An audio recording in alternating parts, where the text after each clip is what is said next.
Saludos cordiales, mi nombre es Jessica Velázquez y este es mi aporte al foro de actividad suplementaria de dinámica estática y cuerpos sólidos. ¿Cuáles son las partes en que se divide la mecánica y escribe el campo de estudio de cada una de estas partes? El campo que se divide en mecánica es en tres: estática, cinemática y dinámica. La estática estudia el equilibrio mecánico y su relación con la fuerza. La cinemática estudia el movimiento en sí sin tener en cuenta las causas que lo originan, como el desplazamiento y la trayectoria.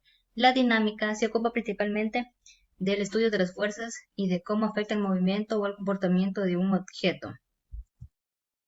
¿Cómo se clasifican las fuerzas según sea el origen? Explica cada una de ellas. Las fuerzas se clasifican en contacto y de campo. Las de contacto son las fuerzas que actúan cuando dos o más objetos entran en contacto entre sí. En este ejemplo tenemos la fuerza de fricción, que actúa tanto el cuerpo como el suelo, donde se desliza. El campo. La fuerza de atracción que experimenta todos los objetos que tienen masa en un campo gravitatorio, esto se llama la gravedad. La fuerza de campo en este caso es la gravedad de la Luna con la Tierra, por ejemplo. Ley de la inercia, o la primera ley de Newton, establece que un cuerpo no puede cambiar su estado inicial de reposo o de movimiento constante si no se aplica una fuerza externa. En este ejemplo tenemos a un sujeto que está en el balón en reposo y este se mantiene en reposo hasta que una fuerza externa actúa sobre él, es decir, cuando el niño la patea, comienza a moverse.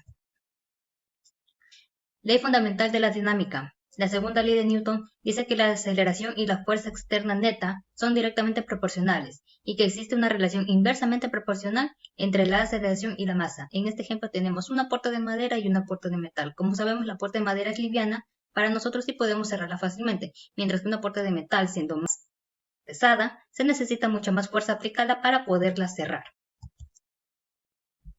Principio de acción y reacción. Plantea que toda acción genera una reacción de igual intensidad, pero en sentido opuesto. Esta tercera ley de Newton quiere decir que siempre un objeto ejerce una fuerza sobre el otro, este último devolverá una fuerza de igual magnitud, pero en sentido opuesto al primero. En este ejemplo tenemos en la vida cotidiana a un deportista que lanza el balón hacia el frente con fuerza y choca la pared, devolviendo el balón a su sentido contrario con la misma fuerza aplicada. ¿Cuál es el enunciado de la ley de gravitacional inversa? El enunciado formal o matemático de esta ley newtoniana sostiene que la fuerza con que se atrae dos objetos es proporcional al producto de las masas. La que se atrae es la gravedad por la masa 1 y masa 2. E inversamente proporcional a la distancia que los separa. Es decir, todo ese producto se divide a la distancia que hay entre las dos masas. ¿Cómo se define la fricción y cuántos tipos de ella existen? La fricción es la fuerza que resiste el movimiento relativo entre dos cuerpos en contacto. Es independientemente del área de la superficie general, pero está directamente relacionada con la carga. Se divide en dos: fricción estática y fricción cinética. La estática es una fuerza entre dos superficies que impide que ésta se deslice o resbale una sobre la otra. Y la fricción estática se define como una fuerza uniforme dirigida a lo largo de la dirección en movimiento relativo entre las superficies y va al contrario al del cuerpo sobre el que éste actúa. Cuando un cuerpo está en equilibrio de traslación, un cuerpo está en equilibrio de traslación cuando la suma vectorial de todas las fuerzas que actúan sobre él es igual a 0. Aquí tenemos un ejemplo que la suma de x del eje de las x es igual a 0 y todas las fuerzas en cuestión del eje de la y es igual a 0. Ventajas y desventajas de la fricción. Las ventajas es que permite caminar y correr, evita que los objetos se resbalen, permite el agarre y permite el funcionamiento de los frenos. Las desventajas tenemos que se opone al movimiento, causa pérdida de energía, produce desgaste y produce calor en las máquinas, entre otras.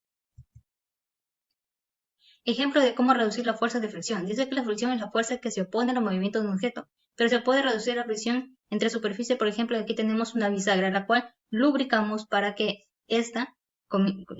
sus superficies tengan menos fricción y pueda cerrarse con mayor facilidad, ejerciendo menos fuerza. Muchas gracias.